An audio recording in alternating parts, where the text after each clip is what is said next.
it's Chelsa Messenger with Picks and Parlays. We're talking NBA futures today. Who's going to win it all? Who's our pick to win the NBA championship after this fun bubble action? If you like our content, we'd really appreciate it if you give us a like, share our stuff, and if you want a notification every time we post a new video, hit the bell. We've got Sean Higgs joining us to talk NBA after this interesting run in the bubble where we've seen some crazy betting trends and some teams get really hot. We saw the Suns go undefeated, even though they're still eliminated, not playing for the title. Just thoughts going into the playoffs and some of the teams that you think might be able to make a run. And just like the Suns, if this is the NCAA tournament, that's a team you're betting on to win the whole thing. I mean, that's a red-hot team. You want to be on that team in the playoff. That's the team you want to play on. But here we are, bubble rules. The best is that they tried to get Zion. They expanded this whole thing for Zion, and he wet the bed like a giant baby, and they're not even nowhere to be found. Good for that. Good for that clown sitting on the sideline. Everybody loves that commissioner. Whatever. Now, how you looking now? No Zion. And a team that goes 8-0 doesn't get in the playoffs, but at least you got a playing game thanks to right. They definitely wanted the off. Grizzlies and the Pelicans to be in it for sure. The Grizzlies at least have a play-in against red-hot Dame Dalla and the Trailblazers. But what are some of the teams that you're looking at? Let's get to it. Obviously, we've got the favorites, the Clippers, Lakers, Bucks. Are you looking at those teams or any of the other teams outside of those? I mean, just for the shows here like this, stuff like that, I'm just going to throw those guys out because those are three teams you can make money on. They're all plus money, once whatever, 275, 250 each. But I'm not going anywhere. I try to for the fans here and stuff. For me, I'm going to go out on a limb. I'm going a little further down the rung here. Let's go start series wise and work our way forward. So a couple series I like, and I don't like doing this. You know me, Chelsea. How often do I do faves? But Boston. I'll lay the $4 with Boston simply because I think the Sixer franchise is done. They're done. Break them up. The whole, what were they, the tanking, trust the process, total disaster. They're falling apart. Give me Boston here. I'll lay that big number. Something.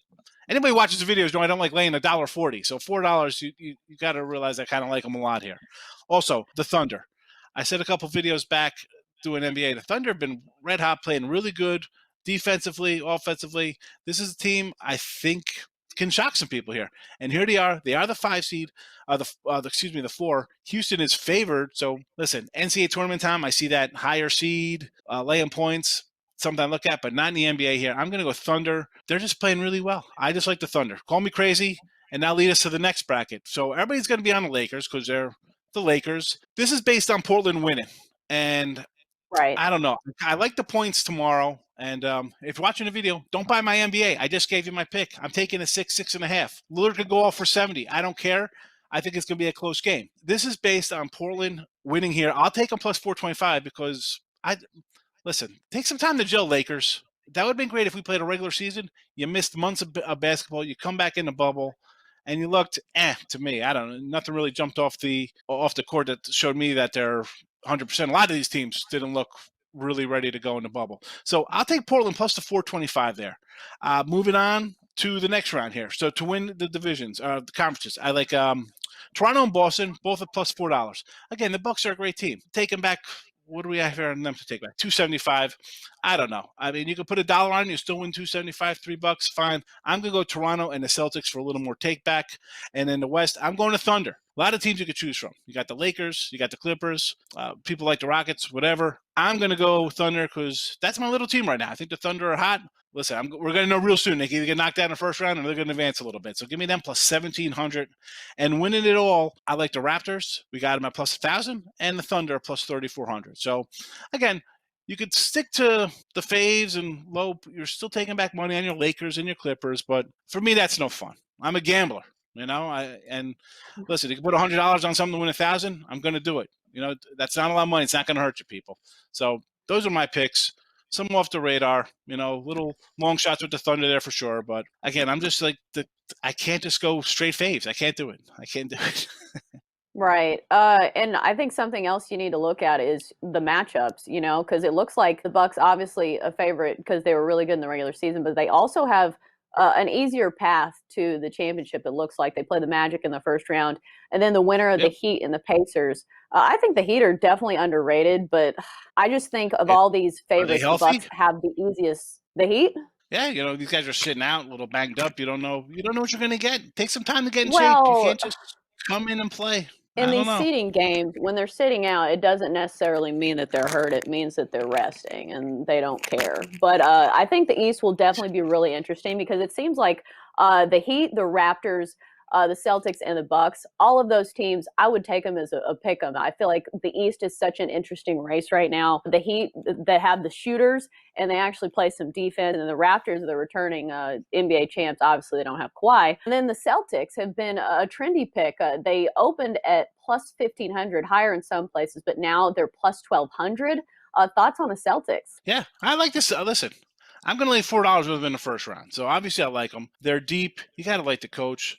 Going against Toronto, again, because I think they're going to pass Philly. So here comes Toronto. Is Siakam? Is he going to be able to carry the squad? Larry, who's taking over for Toronto? You know, that's the key matchup there with Boston. They're a talented team. Listen, I like Boston.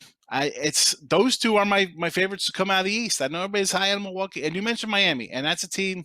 You got Butler. I love their coach. I mean, that guy just always seems to get something out of nothing down there, and he's got a talented squad. So, as you just said, man, these four teams, they're close. They are all pretty close, but you know, Giannis is Giannis. But sometimes it takes more than one man to win a series. So, again, I'm Well, going to what the I bottom half. don't like about the Bucks is last season. I remember when they finally got eliminated out of the playoffs. Giannis was nowhere to be found in the last 3 minutes of the game, and you need somebody who's able to take over in the postseason. And I think that's where I still have a question for a Bucks and a team. If they're going to be favored, I want there to be no questions about them. Obviously, LeBron's been there, done that in the postseason. Even Yeah. though Anthony Davis has been playing like their best player, my goodness, what an MVP he's been, especially defensively. So I don't know. It's going to be tough. It's been one of the first years where there's not a far and away favorite to win it all. And I think that makes it really interesting for bettors. Listen, we see in this early couple weeks of baseball, teams that nobody thought were going to win any games start winning games. And this is the same kind of thing. You got to throw out all the way up to March. This is a whole different ball game here. I mean, we had a little bubble action, but it is just, I think the dogs are going to be live based on that. We haven't had a whole season of continuality, you know. And as you mentioned, LeBron, it's great for LeBron because that's a guy who takes off. He's older. He's got a lot of mileage on those legs, on those arms from shooting. So this actually helps him. But are they all together because it's a new squad? That's the kind of stuff that when you take 3 months off for a quarantine, that takes more than a couple days getting back and forth. I know they're pros like, we just jump in and play. I don't know. Playoff basketball is totally different. I think we'll see some unders. As much as it's been some wide open scoring in the bubble, I think some of these games are going to be tighter and lower scoring games than what we've seen from the seeding round here, whatever you want to call the bubble games. Right. And then I know we're going long here, but I think we need to touch on the Rockets at plus 1,200. They've been a team that's super up and down. One night they can beat the Lakers in the regular season, and then another night they'll go and lose to like the Nets or something. They've gone all in on small ball, and it's a really interesting matchup if they get past Oklahoma City to see them matched up against the Lakers, who are known for being big. They have several guys over 7 feet. They dominate the paint. And so it's crazy to me that a team like the Rockets that, you know, they can really take advantage of that. They don't care if you score 2 down low because they're going to get their threes from the perimeter. Exactly. So what do you think about the Rockets? Listen, the three's got to fall. That's all that comes down to it. I mean, James Harden, he's a little engine that could. He's makes that team go, and he's a carrier. He can put the team on his back. He's going for 60. They can win a bunch of games. He's off. He's shooting ugly. That guy's not going to afraid not to shoot.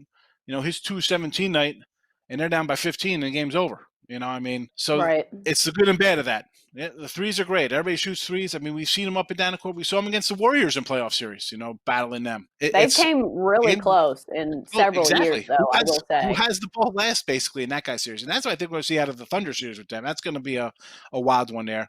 It's tough going against Harden. I mean, it's a talented team. The team is talented. It's not like you look at a team like Memphis, which is all right. They're like a young team coming into playoffs, or Portland, which is good, but they weren't really supposed to even make the playoffs here. So then you got a team like the Rockets. That's a big number. You know, throw $1 on that. That's not going to hurt you taking huge dogs in a crazy season. That is, I'm never going to talk anybody out of taking anybody for the championship right now because it is a whirlwind, and that's all sports. We saw that in hockey with the way that thing went, and we see it in baseball with like the Tigers winning games. I mean, it's hello 2020. What is there to say? It's a bizarro world, so nothing's right. Exactly. On that note, I think we're going to wrap it up. This has been NBA Futures Talk on Picks and Parlays. Thanks for watching, and thanks, Sean Higgs, for joining us.